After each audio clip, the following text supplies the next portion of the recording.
Done.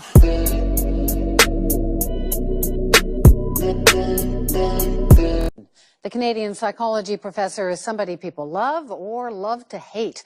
Peterson gained national notoriety in the fall of 2016 when he spoke out about a federal bill on gender expression and a U of T policy to call students by their gender pronoun of choice. Peterson says there shouldn't be laws forcing people to use specific language. I can envision a student or a colleague insisting that I call them using gender-neutral pronouns, je or je, I think it is. I'm not doing that. I'm not doing that.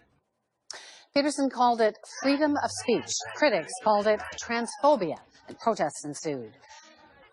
But then on YouTube, he's a star. His lecture topics range from personality to advice for young men.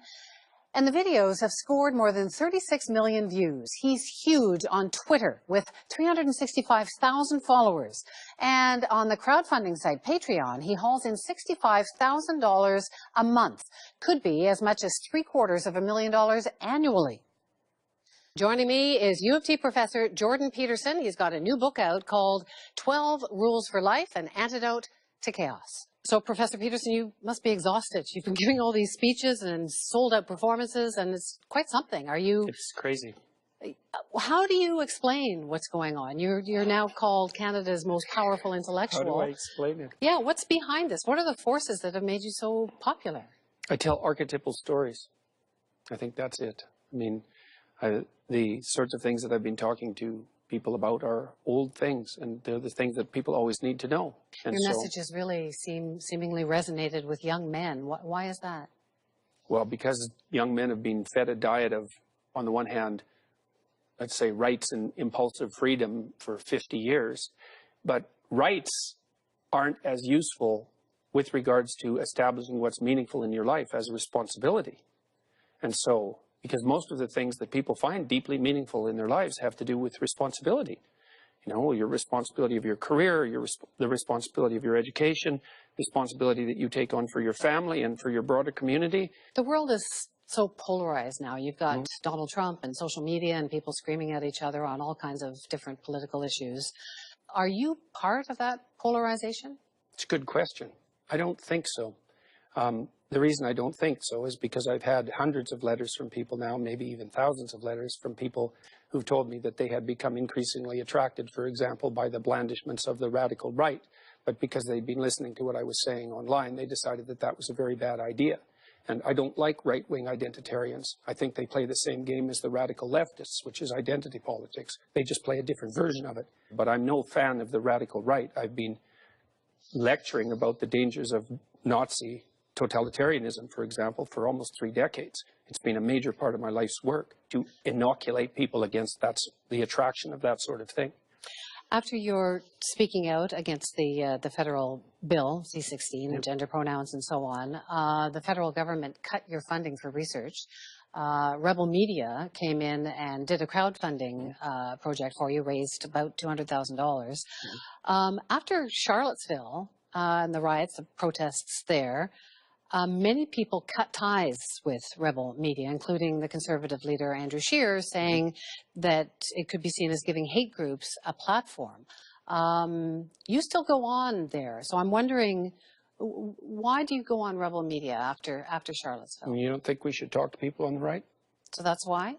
I talk to people who want to talk to me, generally speaking. You know, I'm trying to be careful about it, but I don't see any reason not to talk to people who are on the right. I talk to people who are on the left when they want to talk, which is very, very rarely.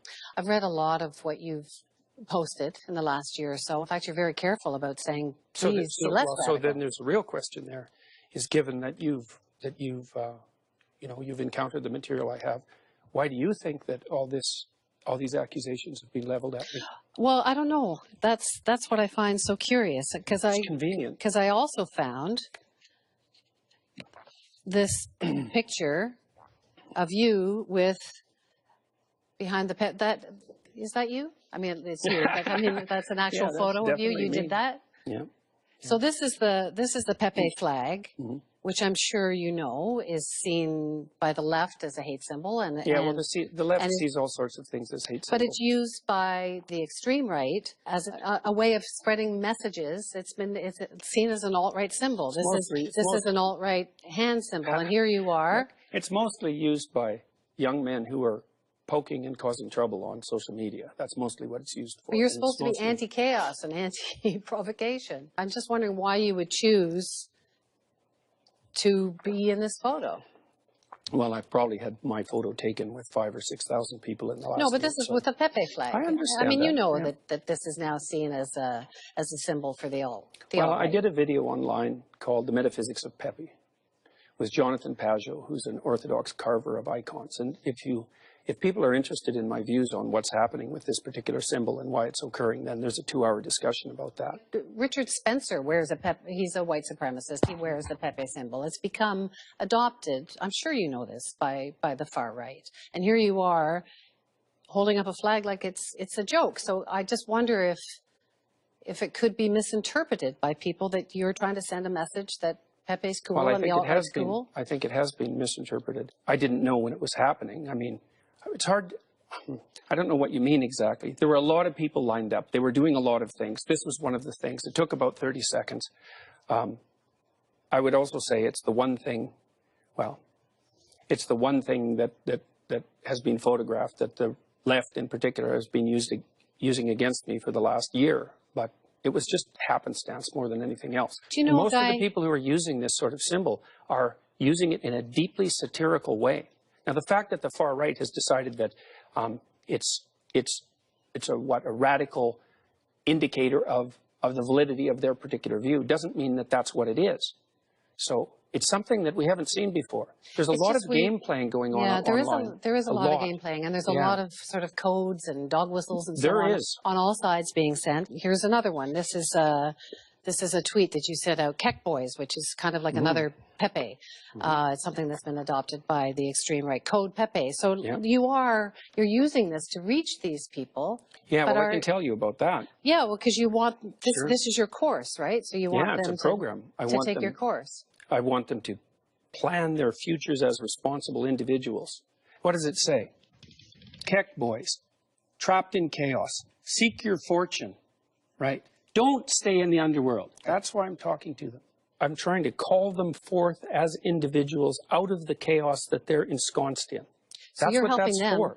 But they're helping you too. You raise a lot of money. Well, what do you think? What do you think should happen in this polarized world? If you're dealing with people that you think are being attracted by a pathological ideology, what do you think you should do with them?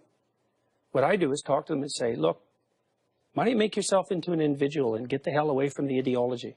And so a lot of these kids are lost in the underworld, let's say, in nihilism, and they turn to these ideological solutions because they don't know what else to do, and they're angry.